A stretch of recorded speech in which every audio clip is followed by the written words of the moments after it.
রাধে রাধে। জয় ভগবান কৃষ্ণ। আগামী 5ই নভেম্বর বুধবার রাস পূর্ণিমা। এই পূর্ণিমাকে কার্তিকী পূর্ণিমা ও পট পূর্ণিমাও অনেকে বলে থাকে। এই রাস পূর্ণিমার দিন ভুলেও খাবেন না এই 3টি সবজি। নানান রোগ ব্যাধি, সংসারের চরম অশান্তি আর দুর্ভাগ্য আসবেই। কার্তিক মাসে যে বিশেষ পূর্ণিমায় ভগবান কৃষ্ণের প্রেমে মুগ্ধ হয়ে গোপিনীরা সংসার পরিত্যাগ করে বৃন্দাবনের সমবেত হয়েছিলেন, সেটি হলো রাস পূর্ণিমা। ভগবান কৃষ্ণে গোপিনীদের সংসারে ফিরে যেতে অনুরোধ করলেও গোপিনীরা তা অস্বীকার করেন বা সংসারে ফিরে যেতে চায় না। কৃষ্ণ তাদের নিজের এই ভাবনায় গোপিনীদের অহংকারে ভরে ওঠে। ভগবান কৃষ্ণ সেখান থেকে রাধাকে নিয়ে চলে যান। তখন গোপিনীদের ভুল ভাঙে, অহংকার ভুলে গিয়ে তারা ভগবান কৃষ্ণের স্তব শুরু করেন। গোপিনীদের ভক্তিতে সন্তুষ্ট হয়ে ভগবান কৃষ্ণ আবার ফিরে আসেন এবং গোপিনীদের জীবনের পরমার্থ বুঝান। প্রত্যেক গোপিনীর মনোবাঞ্ছনা পূরণ করে ভগবান কৃষ্ণ তাদের জাগতিক ক্লেশ থেকে মুক্তি দেন। নমস্কার বন্ধুরা, আজকে নতুন পর্বে আপনাদের সকলকে জানাই স্বাগত। আজ আমরা জানবো স্বয়ং ভগবান কৃষ্ণের বলা রাস পূর্ণিমার দিন কোন কোন 3টি সবজি খাওয়া উচিত নয়।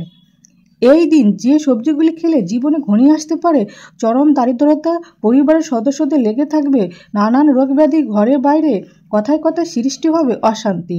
আপনি ভালো কথা বললেও বা ভালো কাজ করলেও লোকে সেটাকে নিন্দা করবে, সংসারে নেমে আসবে চরম দুর্ভাগ্য।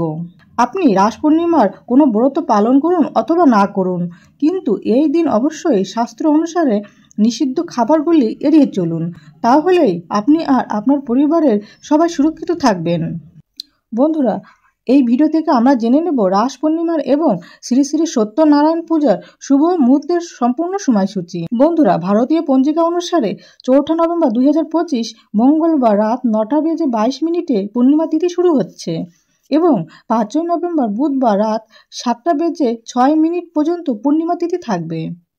এই দিনে অর্থাৎ 5ই নভেম্বর বুধবার পালিত হবে রাস পূর্ণিমা এবং ভগবান শ্রীকৃষ্ণের রাজযাত্রা ও পূর্ণিমার নিশি পালন ও ব্রত উপবাস পালিত হবে। রাধা কৃষ্ণের রাজযাত্রা অনুষ্ঠিত হবে 5ই নভেম্বর বুধবার। শ্রী শ্রী সত্যনারায়ণ পূজার শুভ মুহূর্ত হবে 5ই নভেম্বর বুধবার সন্ধ্যা 4:53 থেকে সন্ধ্যা 6:29 মধ্যে শ্রী শ্রী সত্যনারায়ণের পূজা ও ব্রত এবং গোস্বামী মতে ভগবান শ্রী শ্রীকৃষ্ণের রাসযাত্রা।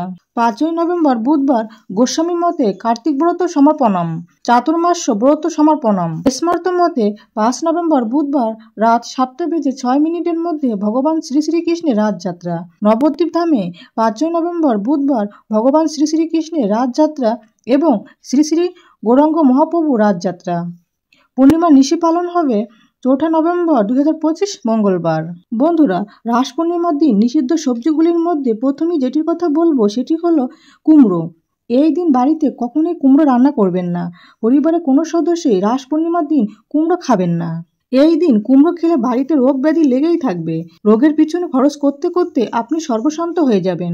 সুতরাং রাস পূর্ণিমার দিন কোনোভাবেই কুমড়ো বা কুমড়ো দিয়ে তৈরি কোনো খাবার মুখে তুলবেন না। এছাড়া এই দিন আমিষ খাবার যেমন মাছ, মাংস, ডিম, পেঁয়াজ, রসুন, মুসুরির ডাল ইত্যাদি তামসিক আহার এড়িয়ে চলুন। দ্বিতীয় নিষিদ্ধ খাবার বা সবজিটি হলো মাসকলাই। রাস পূর্ণিমার দিন কালো বা সবুজ মাসকলাই এবং এর থেকে তৈরি ডাল বা অন্য কোনো খাবার খাবেন না। মাসকলাই থেকে ভাঙা বা ধোয়া গোটা কলাইয়ের ডাল তৈরি হয়। এই 2 ধরনের ডাল খাওয়া এড়িয়ে চলুন। এছাড়া নেশা জাতীয় কোনো খাবার এই দিন গ্রহণ করবেন না। বন্ধুরা, ভগবান কৃষ্ণের প্রেম প্রকৃতির উৎসবই হলো রাস। গোপিনীদের সঙ্গে রাধা কৃষ্ণের আরাধনা হলো রাসের মূল বিষয়। পুরাণেও এই উৎসবের উল্লেখ পাওয়া যায়। বিভিন্ন পুরাণে বিভিন্ন মতেরও উল্লেখ আছে। কোথাও শারদ রাস, আবার কোথাও বসন্ত রাসের উল্লেখ পাওয়া যায়। পরম পুরুষোত্তম ভগবান কৃষ্ণের উদ্দেশ্যে এই দিন যদি একটি মাত্র তুলসী পাতাও নিবেদন করা যায় তাহলে অশেষ পুণ্য লাভ হয়। কাজেই রাস পূর্ণিমা পালন করা সকল সনাতন হিন্দুরই কর্তব্য। এই দিন ভগবানের নাম স্মরণ ও শ্রবণ কীর্তনের মাধ্যমে দিন অতিবাহিত করতে হয়। শাস্ত্র অনুসারে রাস পূর্ণিমার দিন তৃতীয় যে সবজিটি খেতে নিষেধ করা হয়েছে সেটি হলো চাল কুমড়ো। রাস পূর্ণিমার দিন বাড়িতে চাল কুমড়ো রান্না করবেন না এবং কোনোভাবেই তা খাবেনও না। এছাড়া চাল কুমড়ো থেকে তৈরি কুমড়ো মিঠাই খাবেন না। রাস পূর্ণিমার দিন চুল দাড়ি নখ কাটা নিষিদ্ধ। বন্ধুরা, এবার আমরা জেনে নেব রাস পূর্ণিমার ব্রত ও মাহাত্ম্য কথা। বন্ধুরা, যদি রাস পূর্ণিমার কোনো কার্য আজকের দিনে সম্পন্ন করেন তাহলে দিনের যে কোনো সময় রাস পূর্ণিমার এই ব্রত কথাটি একবার হলেও শ্রবণ করবেন। কোনো কারণে যদি পূজা করতে নাও পারেন, শুধুমাত্র এই ব্রত মাহাত্ম্যটি শ্রবণ করে রাধাকৃষ্ণের কাছে ভক্তিপূর্বক প্রণাম করবেন। এটি করলেও এই পূর্ণিমার ব্রতের ফল অনেকাংশে লাভ করা যায়। শুরু করছি রাস পূর্ণিমা তথা কার্তিকী পূর্ণিমার ব্রত কথা। জয় শ্রীকৃষ্ণ, রাধে রাধে। এই পবিত্র রাস পূর্ণিমার ব্রত কথাটি বিষ্ণু পুরাণে বর্ণনা করা হয়েছে। ভগবান ব্রহ্মা ও অন্যান্য দেবতাদের পরাজিত করার পর কামদেবের অহংকার প্রবল উচ্চতায় পৌঁছে যায়। তাই তিনি কৃষ্ণকে নিজের জয়ের তৃষ্ণা মেটানোর জন্য অনুরোধ করলেন। শ্রীকৃষ্ণ তখন কামদেবের সমস্ত পরিকল্পনা বুঝতে পারলেন। শ্রীকৃষ্ণ তখন কামদেবকে শীতের আগের ঋতুতে কার্তিক পূর্ণিমা রাতে বৃন্দাবনে যাওয়ার কথা বললেন। তিনি বললেন ওই দিব্য রাতে তিনি কোটি কোটি গোপীদের সঙ্গ উপভোগ করবেন। যদি তাদের কারোর প্রতি আমার সামান্যতম আবেগও থাকে আপনি জিতে যাবেন, অন্যথায় আপনি হেরে যাবেন।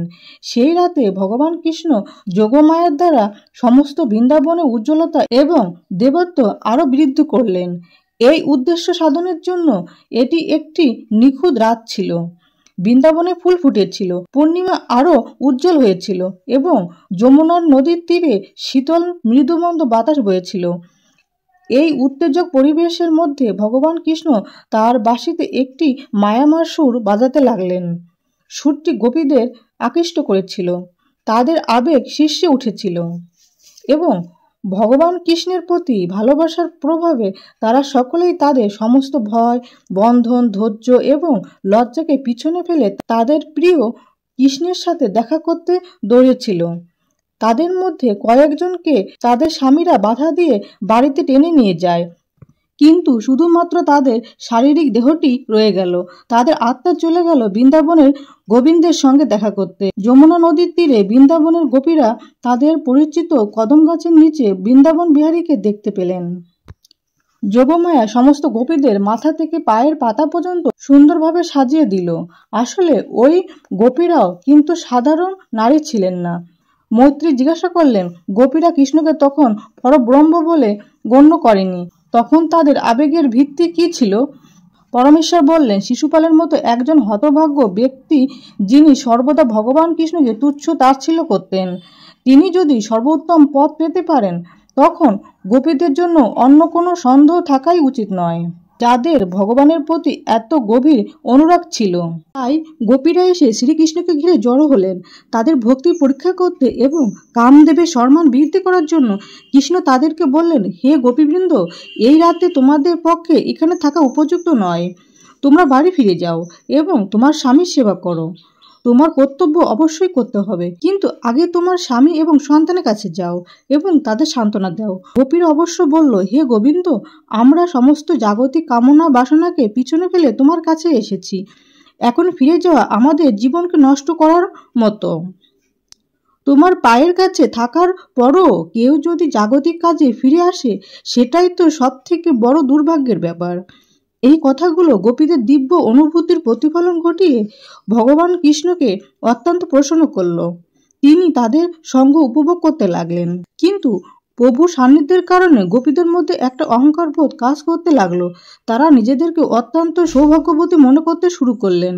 তাদের মনের অহংকার দূর করতে এবং তাদের প্রকৃত শিক্ষা দেওয়ার নিমিত্ত ভগবান শ্রীকৃষ্ণ তাদের মধ্য থেকে অদৃশ্য হয়ে গেলেন। ভগবানের অন্তর্ধানের পর গোপীরা কিং কর্তব্য বিমূঢ় হয়ে পড়লেন। তাদের হৃদয়ে দুঃখের আগুন জ্বলে উঠল।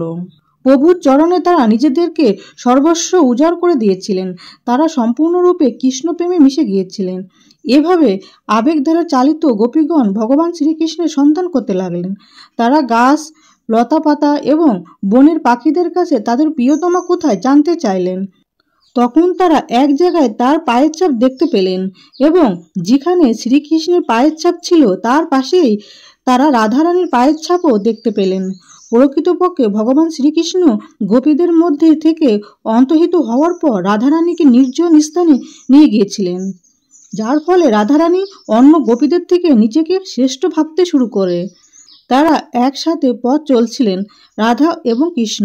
এক সময় রাধা কৃষ্ণকে বললেন, হে প্রভু, আমি এখন আর হাঁটতে পারছি না, আমার কোমল পা ক্লান্ত হয়ে গেছে, দয়া করে আমাকে আপনার কাঁধে নিয়ে যেখানে খুশি নিয়ে যান।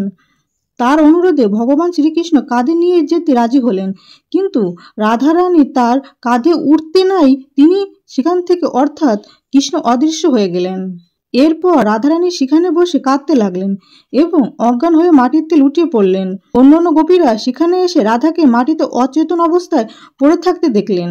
রাধা সহ সকল গোপীগণ তখন যমুনার তীরে ফিরে আসেন এবং কৃষ্ণের আবির্ভাবের জন্য অধীর আগ্রহে অপেক্ষা করতে লাগলেন। গোপীরা এরপর থেকে কৃষ্ণের বিরহে দিন অতিবাহিত করতে লাগলেন। তাদের এই অবস্থা দেখে ভগবানের হৃদয় গলে গেল এবং তিনি তার ধৈর্যকে বিসর্জন দিয়ে গোপীদের মাঝখানে এসে হাজির হলেন। তার সুন্দর মুখে একটা ছোট্ট হাসি খেলে গেল। তিনি তাজা বৈজয়ন্তী ফুলের মালা এবং হলুদ বস্ত্র পরিধান করেছিলেন। তার সৌন্দর্য কামদেবকেও নাড়া দিতে পারত। তাদের মাঝে আবারও কৃষ্ণকে দেখে গোপীরা নতুন জীবন লাভ করে।